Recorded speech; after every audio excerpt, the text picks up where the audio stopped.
Hey, welcome Scorpio to the channel. It's Robin here with AriesFireTarot. How's it going, guys? So I'm getting ready to do a look ahead into the new year for you, into 2020, and I'll be using the Gilded Tarot deck to do this reading for you.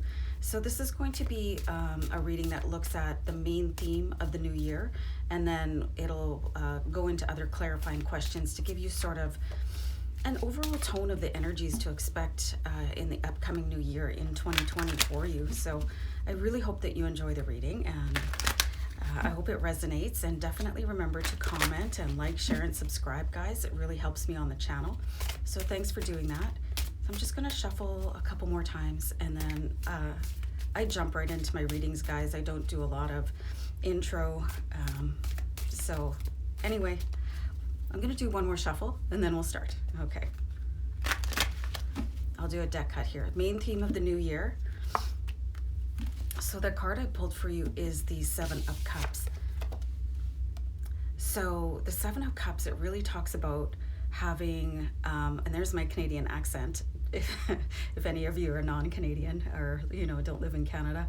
So really having a lot of options as the year opens up. It's really like you're going to be a kid in a candy store in 2020 is a pretty amazing card to start off with, and being able to just prioritize which is more important to you as things don't tend to come in all at once. So really amazing card to start your read off with. So let's see any departing energies from last year. So we've got the Five of Swords. So I'm seeing any sort of conflict that you've been having with the people closest to you. That would be friends, family, and your co-workers, could even be your bosses and stuff like that. And they might not be necessarily close to you on an emotional basis, but it's anybody that would have some sort of an influence in your life. That conflict, it will definitely be receding for you so that you can step into this world of options that I see here with the Seven of Cups. And just be careful not to really trample on people too much. You know, it can be sort of collateral damage when you're seeking your own sort of satisfaction, is to maybe push other people out of the way unintentionally. So just be mindful of that, guys. If you've had situations where something happened, you may want to look at repairing that. So let's see any talents that you will be expressing in 2020. So we have the Temperance card. So this could be new for some of you guys, being able to express yourself in calmer and kinder ways. Temperance, she really faces forward with being very composed, and that is a talent. You know, if you see that some people have absolutely no control over themselves, it really takes refinement of character, and for some people it can really take restraint. So this could be something that you're going to master in 2020. Let me just go on a pause and change the light here. That's better. Okay, so being able to move forward with sort of a calmer aspect, definitely an asset for you. Let's have a look at future opportunities. So we have the Queen of Fire here. So I'm seeing something coming in for you, and it could be, you could be partnering with somebody, Aries, Leo, Sagittarius. Somebody could give you a really good idea. Your opportunities are going to be tied closely to somebody, and I think somebody is going to light a, like, you know, no pun intended, but light a fire underneath you, like spark some sort of idea, and it's something that's going to make you really want to propel yourself forward.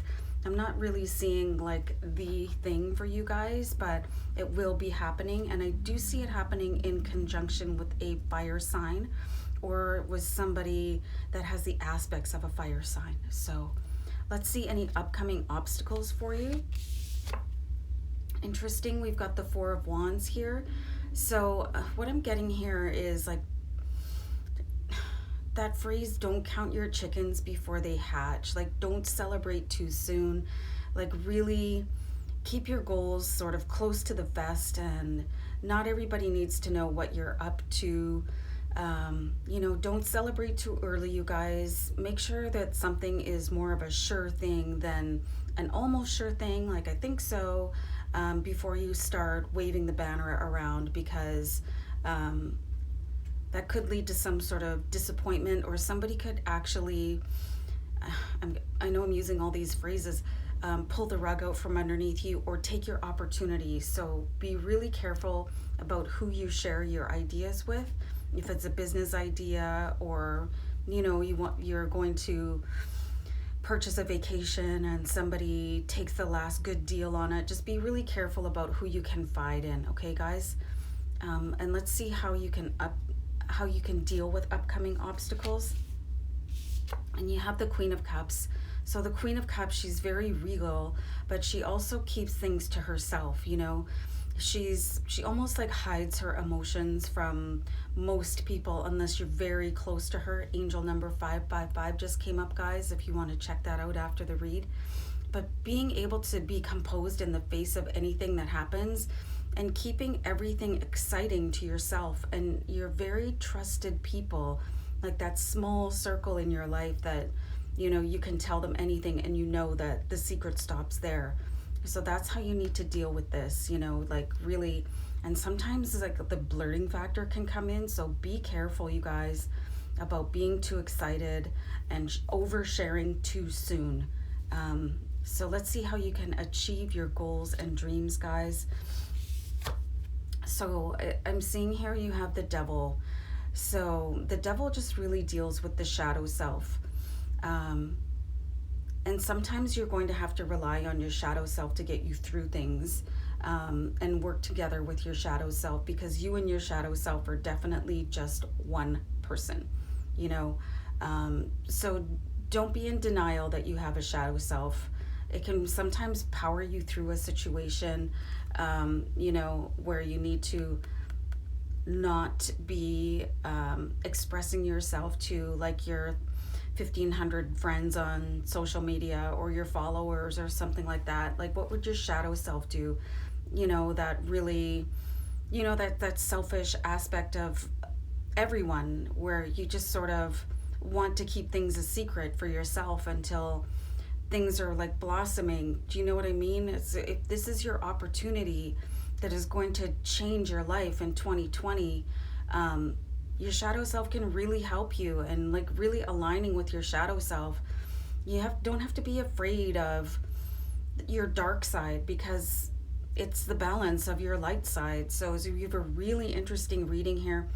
Really interesting that the Devil popped up in your goals and dreams segment of the reading here. So you may want to do a little bit of homework on the shadow self and how you can do shadow work and stuff like that, and sort of like merge your halves and stuff like that. This is really a deep meaning for you guys, and I find it intriguing for you, and I think some of you may be ready to do shadow work, and that's a bit of an exercise, so feel free to check that out afterwards, you guys.